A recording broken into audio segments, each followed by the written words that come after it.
everyone, my name is Gary. For this lesson, I would like to go over some single string soloing techniques as well as some two-string soloing ideas that you can use to navigate the minor pentatonic scale moving up and down the neck. What I mean by single string soloing ideas is to take, rather than moving up and down each pentatonic box for your soloing,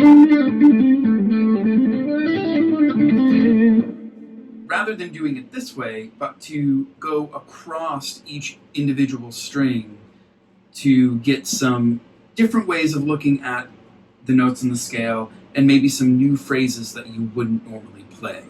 So for example, if we look at the second string, we would have D, E, G, A, C, D, E, G, and A. So that's the minor pentatonic scale on the second string.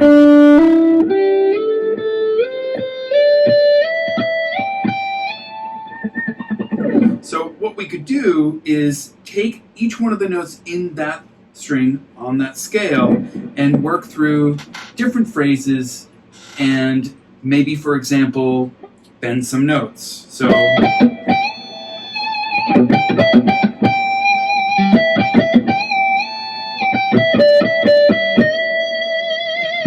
for example, for that one,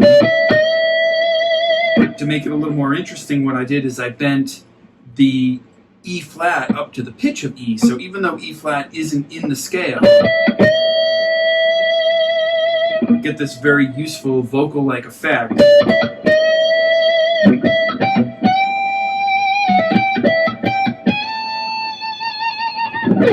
To bend into each note from below. That's something I use all the time when I'm soloing. I really love the sound of that. But you could also do simple things such as just hammer-ons and pull-offs across the string.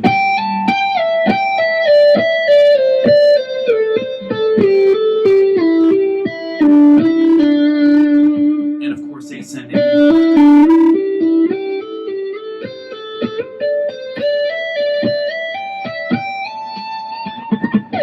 Now, we can, of course, do this on any string, not just the second string. We can do the same idea.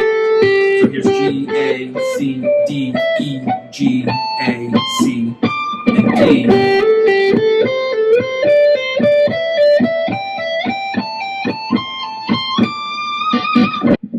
And of course, with bending as well.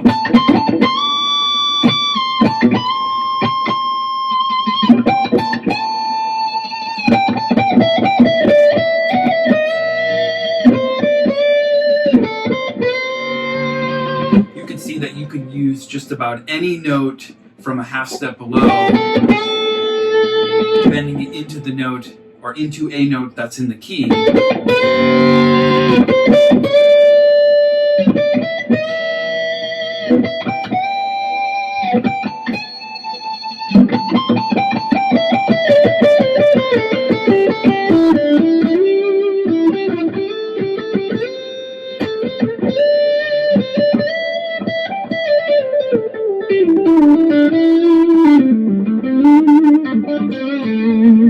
So what you need to help you to familiarize yourself with all the note possibilities throughout the scale on each string are some basic exercises.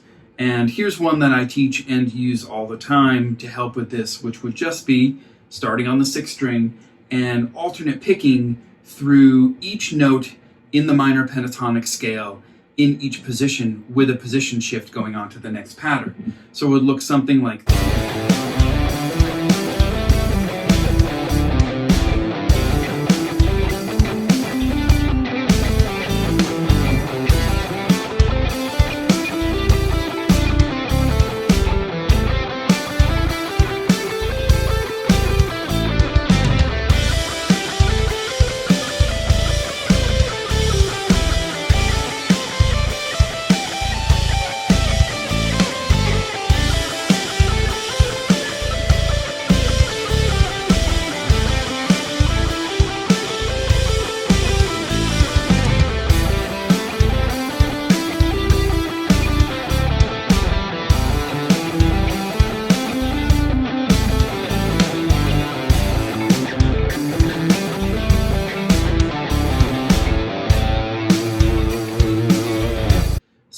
using here is not only alternate picking, but also hammer-ons and pull-offs to get through each one of these string sets.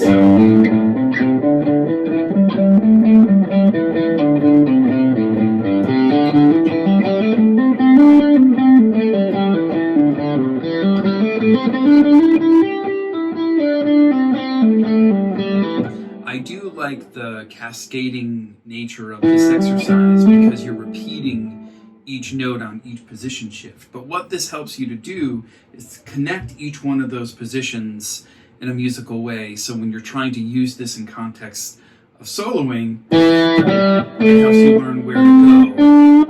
We could, of course, just simply move. In my opinion, that's a far less musical way of doing it. What we're looking for is little patterns and repeating things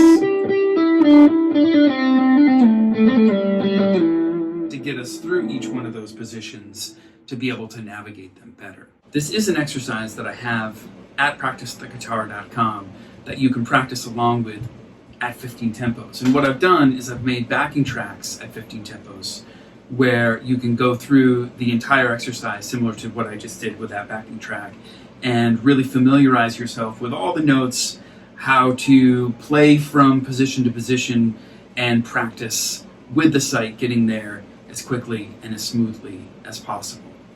Now, another variation that we can do here would be adding two-string ideas. And with the two-string lessons, what we're doing is we're moving across just simply groupings of 4 notes over 2 strings.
Starting on the bottom, 2 strings playing the first 4 notes, meaning G, A, C, and D of the minor pentatonic scale in the 3rd position here. And then moving to the 5th fret, that's A, C, D, and E, C, D, E, and G, D, E, G, and A, and then E, G, A, and C. And when I go back down the scale,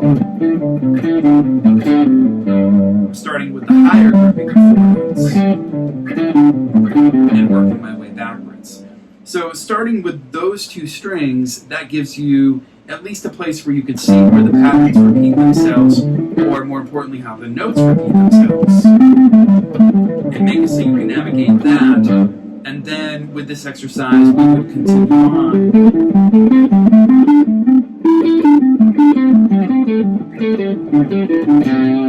Moving through the scale, we end up with 5 groupings of 2 strings. Now the 2nd string and the 3rd string are the worst because of the tuning of the guitar. Essentially what happens is it feels like the 2nd string is a half step higher than the rest of the bottom 4 strings. Well, when we're soloing, you're always soloing between the 2nd and 3rd string. So it's really important that we learn how to navigate that.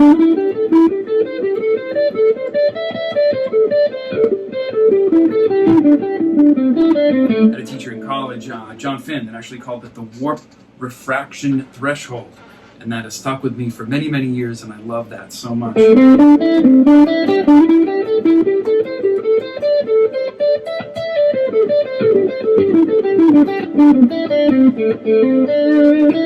I find that to be the most difficult set of strings. And then, of course, the top two strings. But what you can do between groupings of two strings is really awesome, because you could bounce back and forth.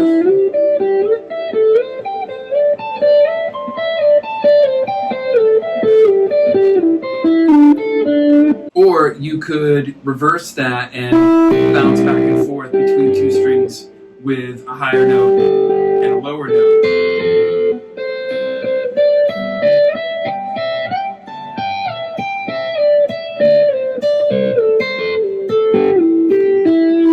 Which would give you either a minor third or a major second. And you can do this anywhere, of course. Love that one.